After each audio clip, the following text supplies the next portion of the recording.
I was asked to share some comments from an outside of the family perspective.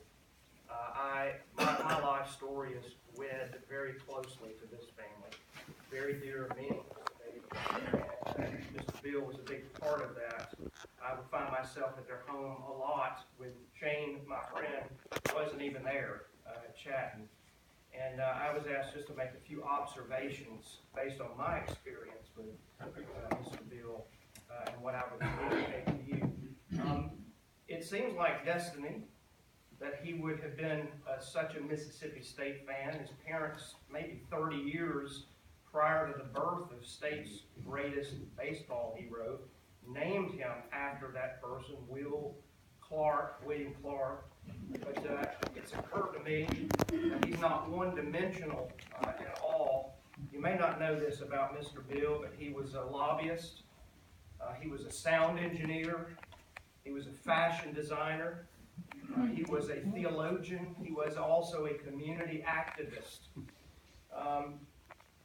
You could often hear him in his lobbying job on the road on Thursday nights, typically when Jackie Sherrill was the coach at Mississippi State. You hear a random call on the radio, "Let's go to Bill in Jackson," when he was... And I heard it once and said, "No, it can't be." And Coach Sherrill, we met once at a banquet, and okay. All he wanted him to do every year, every call he made into that show was, "Will you just promise me one thing? Will you beat Ole Miss?" That was his lobby. Mr. Bill was a cutting-edge technology guru, sound engineer. When the Bulldogs happened to be on television, he would turn the volume down on the TV, and he would put a radio jam box on top of the TV so that he could listen to Jack Crystal's commentary instead of the TV. And, that's pretty cutting edge. This is prior to surround sound and all of that. Now, he wouldn't be a quarter into the game before he turned it off and retreated to the bedroom. That he was a jinx. He used that word a lot about himself, a jinx. He was a fashion designer.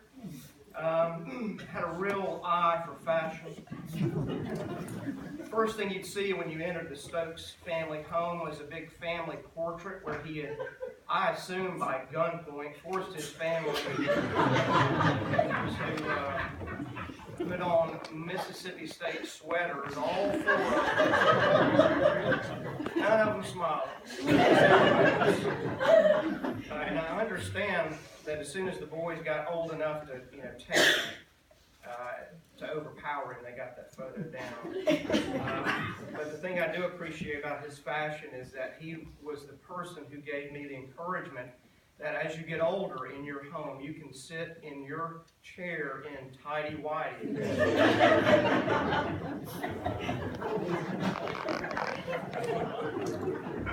I think we can deduce a certain bravery from that.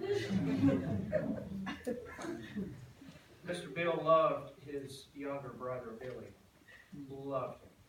And I was privileged to know Billy, and we had great talks. One of my favorite stories, though, about their encounter was the time that they got into a theological debate. And it was on the occasion that Mississippi State was in a bowl game. There's been a lot of build-up to that. 91, Jackie Sherrill, it's, a new day. And after about 3 hours of celebrating Coach Sherrill, Billy looked at Bill and said, "Good night, Bill. He's not a god." Bill Stokes replied to his younger brother, "I can't believe you said that."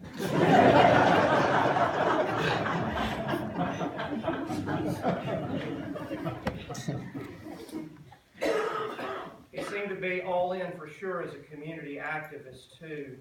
He was dedicated to the Mississippi School for the Blind, but having had a father that worked for the state, there's also a lot of time on your hands. And one day, Shane and I were out playing basketball, and Bill drives up. It's Friday, he's home for the weekend, and he's getting out of the car with such excitement with a stack of papers. And he says, come here, you two. I want you to take these and I want you to go right now to the Sack and Save, which is the Piggly Wiggly, and I want you to put these flyers on every single car in the parking lot. He had somehow sat on his computer and worked up a picture of two hands, one holding a wad of money and the other reaching out. You know, where you just type LLL and it creates a picture? And under it said, Ole Miss cheats.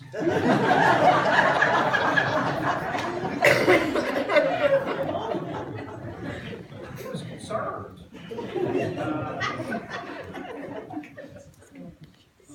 It is true, though, every Saturday night, Mr. Bill would retreat no matter what we were doing, go to the bedroom, and he would open his Bible. Every Saturday night. And he would prepare for his Sunday school. So I learned a lot about discipline watching him. He loved his wife, Rose. He loved Rose. She could make hamburger helper. And he would think it's a dish she had created. And we weren't kidding about Eric. Eric could have driven into the house, knocked the wall down. He would come out and said, nobody can wreck like you did. This kid is unbelievable. I'll close with this. He wasn't one-dimensional. Mississippi State is certainly bred into the fabric of his life. But I can assure you with confidence, today he could care less about Mississippi State. He sings something more beautiful than that. He takes great confidence. Rest well.